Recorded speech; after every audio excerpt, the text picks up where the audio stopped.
X72 Utah, take 6, the only marker. Leave me alone. This might hurt a little bit.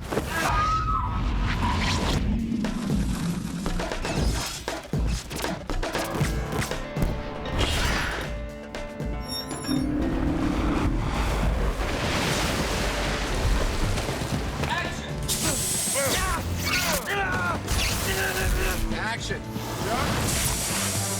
I did not want this to be called the visual effects movie. I didn't want to treat it like a visual effects movie. If I actually could have cast somebody who could teleport, I would have done that and not had any visual effects.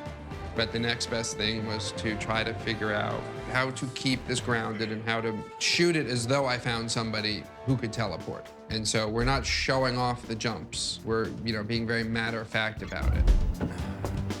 I like thinking of the movie as though this is the second teleportation movie. That we did one already, we were all fancy about the teleportation, and now we're taking it for granted.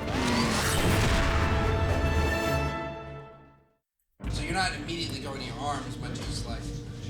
And then it's like... I did a lot of R&D.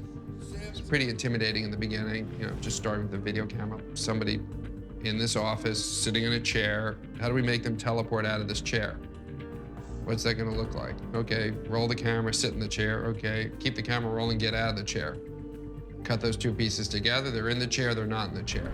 Yeah, looks like I Dream of Jeannie. Doesn't look that good. Everybody knows it's just a jump cut. Let's do the same thing, but let's move the camera. Sit in the chair, we'll move the camera. Get out of the chair. Move the camera through the same arc. Yeah, that looks a little better. All right, well, wouldn't something happen to this chair because you teleported out of it?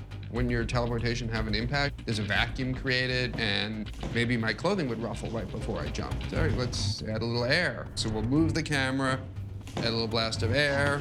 Let's add a little fishing line to it. Slowly, over the course of time, we evolved a jump.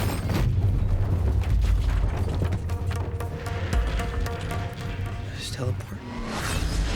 We have to adjust the direction of motion, his feet. Joel Hynek, an incredible visual effects supervisor, started introducing components of, all right, we did all this stuff with the chair, but these two worlds merged for a split second. Wouldn't there be some condensation? Because the dew points are different, the temperature is different in those two places. There are 4 things that affect a jump, basically.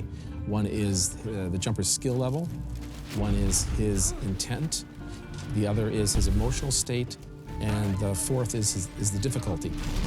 Some things you can't jump, baby! Doug was very specific what he wanted with how jumping should be. It's not like you click your heels 3 times and a bunch of stars appear and you suddenly disappear.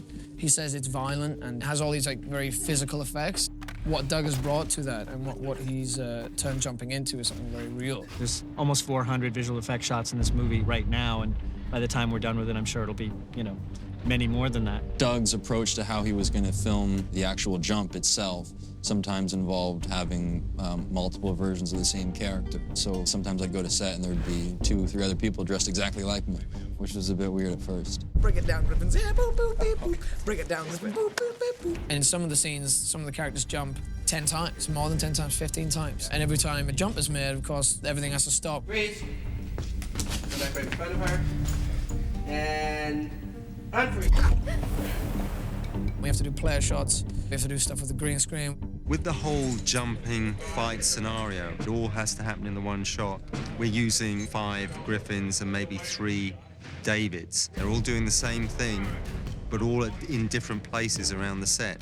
So when we see the final film, we can rub out 4 of them. You'd have to choreograph the fight, and I might be swinging at you from here, and midway through this swing, teleport to behind you. The real actor and then 4 doubles, and you put the real actor in the position where you're most likely to see their face. But all 5 of them have to be moving in sync, and you use dance techniques of giving everybody a count.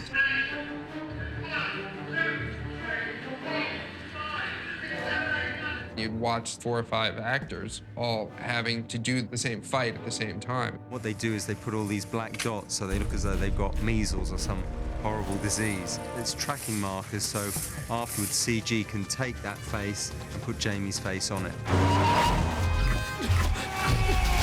We brought in Weta, who's obviously one of the top visual effects houses in the world. The idea was that when they jumped, They would create a scar in the space-time continuum. There's a sort of element of ripped space hanging in the air. We're referring to it as a jump scar, but what does that look like? Basically, we wanted it to look like something that was distorting the fabric of space-time, and so as light would go through it, it would get bent around and cause what would be similar to like glass refraction.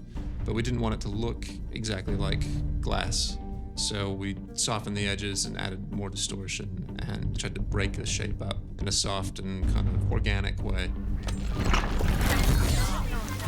It's a messy two-frame dissolve. They collapse into the scar, essentially. A lot of times the simplest thing tends to be the way to go with some of the stuff.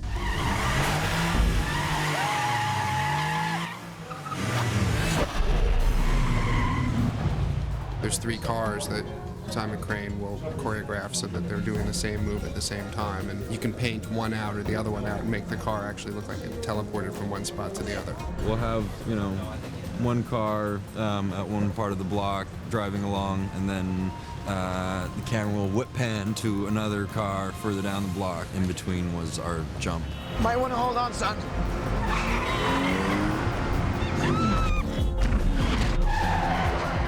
Doug actually asked us to have the car jump way up into the air, so close to the high-angle camera, and then back down.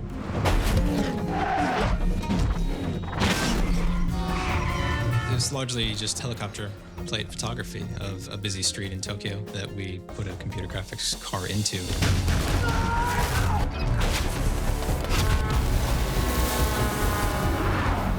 You kind of either do what we did with the Bourne movies, where you're not really an effects movie and you travel to all these places, or you become an effects movie, have a big visual effects budget, and you stay in one place and then pretend like you went to all those other places.